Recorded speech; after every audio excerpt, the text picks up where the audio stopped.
Hi everyone, welcome back. Released in 1962, Hell is for Heroes is a gritty World War II drama that strips war down to its most nerve-wracking element, waiting in the dark, knowing the enemy is just beyond the trees. The story follows a small squad of exhausted American soldiers holding a quiet but dangerously exposed section of the front line in France during the final months of World War II. They're not heroes charging across battlefields. Instead, they're a handful of men ordered to defend a lonely stretch of forest against a much larger German force while the rest of their company moves elsewhere. At the center of the story is Reese, played by Steve McQueen, a rebellious, battle-hardened soldier who has already seen too much of the war. Reese is skilled and fearless, but also bitter and emotionally distant.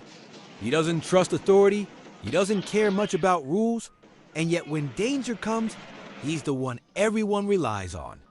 The squad faces an overwhelming threat. They are vastly outnumbered by German troops, yet they must convince the enemy that their position is heavily defended.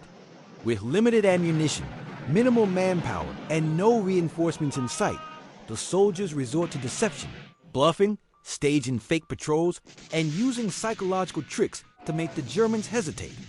But the deeper conflict lies within the men themselves. Fear, exhaustion, and frustration slowly erode their unity. Some soldiers want to retreat, others struggle with panic, and Reese himself wrestles with his own anger and isolation. The question becomes not just whether they can stop the enemy, but whether they can hold themselves together long enough to survive the night. What makes Hell is for Heroes stand out from other war films of its era is its tense, almost claustrophobic atmosphere. There are no massive battles or heroic speeches, only silence, suspicion, and the constant feeling that the next shot could come from anywhere. The film delivers a powerful message. Sometimes heroism in war isn't about grand victories. Sometimes it's simply about standing your ground, even when the odds say you shouldn't.